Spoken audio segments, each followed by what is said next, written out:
Welcome back from the break, Rams. I'm Alex Clough. Let's get to it and talk sports. Well, the Colorado State football team is now 4-2 in the Mountain West after losing to Wyoming on Saturday in the annual border war. CSU lost 16-13. Both teams had to face some adverse weather conditions as the game started off with pouring rain and then moved into a blizzard toward the end of the game. Senior quarterback Nick Stevens had a difficult time. He only completed 14 passes and threw for a season low of 110 yards. Dalen Dawkins carried the offense through the game, rushing for 154 yards on 29 carries, which was a career high. Junior running back Izzy Matthews scored the only touchdown for the Rams. CSU held a 13-9 lead after Wyatt Bryan kicked a 27-yard field goal with 10 minutes and 39 seconds left on the clock. But with just 4 minutes left to go in the fourth quarter, Wyoming's Overstreet had a 3-yard scoring run, and this would be the last touchdown of the night.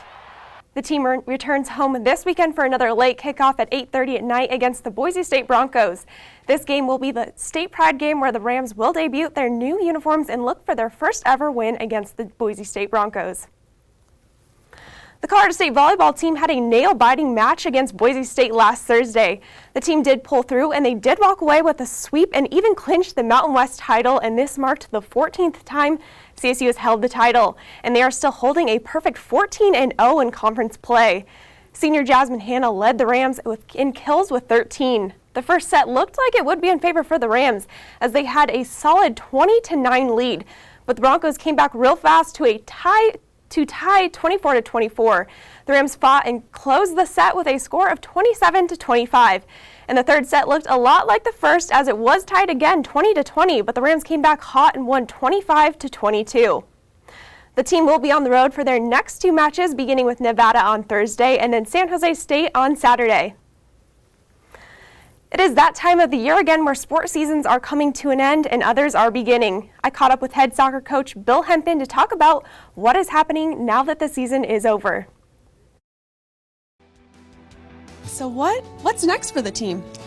Well, they're off this week, and I think they're kind of trying to figure out what life is without being an athlete for only a week, and then we'll kick into our off-season training here pretty quickly after starting next week.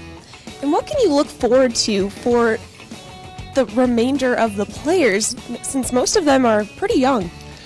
Well, we're excited about where we are and the contribution that the young players made to the program this year, kind of taking us to new heights. So,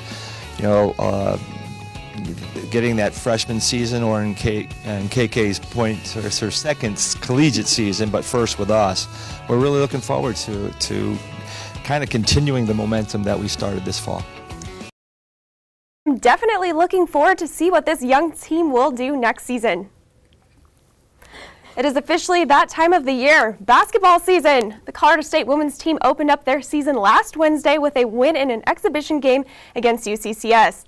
CSU won 78-60. The team had a 31-point fourth quarter, and freshman Lena Spathholm started the scoring streak as she opened the quarter with back-to-back threes. She also finished with a total of 14 points. Another freshman, Lord Devo, scored in the double digits with 12 points. Senior guard Hannah Traverti had a double-double with 10 points and 10 rebounds. The team plays this Friday at Moby Arena against the Idaho Vandals at 5:30 in the evening. The CSU men's basketball team had an exhibition game on Sunday against Northern Colorado. CSU won 83-79, and this was a special game because all of the proceeds went to a hurricane relief fund for Puerto Rico. This is the home to a former Ram, Jean Clavel, who is now playing for the Dallas Mavericks. This was an uncomfortably close game as the Rams even trailed by 7 points in the first half. Senior Shea Bob made a return to the court this season, and he had a team high of 25 points. J.D. Page contributed another 18 points and made all 8 free throw attempts. The team will host Sacramento State this Friday right after the women's game at 7:30 at night, and this game will open up the 2017-2018 basketball season for the Rams. For more sport updates throughout the week, be sure to follow the CTV 11 YouTube page, and don't go away because Kira Coles is up next with an exclusive on an Indian powwow that took place over the weekend.